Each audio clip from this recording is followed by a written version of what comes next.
Explain the base and superstructure. 5th question ആണ്. ഇതിന് answer ഇത് മാർക്സിസം തിയറിയിൽ വരുന്ന ടേമാണ് base and superstructure. Base means the foundation of a society. ഒരു സൊസൈറ്റിയിലെ ഫൗണ്ടേഷനായ സാധനങ്ങളാണ് പ്രൊഡക്ഷനും labour, tools, technology, relations of production. ഈ വരുന്ന സാധനങ്ങളൊക്കെ ഒരു സൊസൈറ്റിന്റെ ബേസിക് ആണ്. ഈ സാധനങ്ങളാണ് ബേസിൽ വരുന്നത്.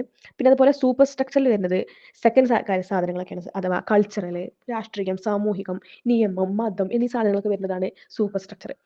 ഈ സൂപ്പർ സ്ട്രക്ചറെ ഷേപ്പ് ചെയ്യുന്നത് ബേസ് ആണ്. ബേസ് നന്നായാലുള്ളൂ സൂപ്പർ സ്ട്രക്ചർ ഉഷാറാവുക. So they are shaped and influenced by the economic base and literature. പക്ഷെ അത് ലിറ്ററേച്ചറിന്റെ കാര്യം വരുമ്പോൾ എക്കണോമിക് ആയ സാധനങ്ങളും അതേപോലെ സോഷ്യൽ ആയ സാധനങ്ങളും എല്ലാം ലിറ്ററേച്ചറിനെ റിഫ്ലക്ട് ചെയ്യുന്നുണ്ട്. ഉദാഹരണം പറയുകയാണെങ്കിൽ പ്രൊഡക്ഷൻ എങ്ങനെയാണ്, ഒരു രാജ്യത്ത് പട്ടിണി നടക്കുകയാണെങ്കിൽ അത് ആ ലിറ്ററേച്ചറിന് ആ സമയത്ത് എഴുതിയ ആ ലിറ്ററേച്ചർ വർക്കിന് എന്തായാലും ബാധിക്കും. കാരണം ഒരു പട്ടിണി മൂലം എക്കണോമിക് വളരെ മോശമായ സ്ഥിതിയിൽ ഒരിക്കലും ഒരു ഓതറിന് നല്ലൊരു പ്രേമമുള്ളൊരു കവിത എഴുതാൻ കഴിയില്ല.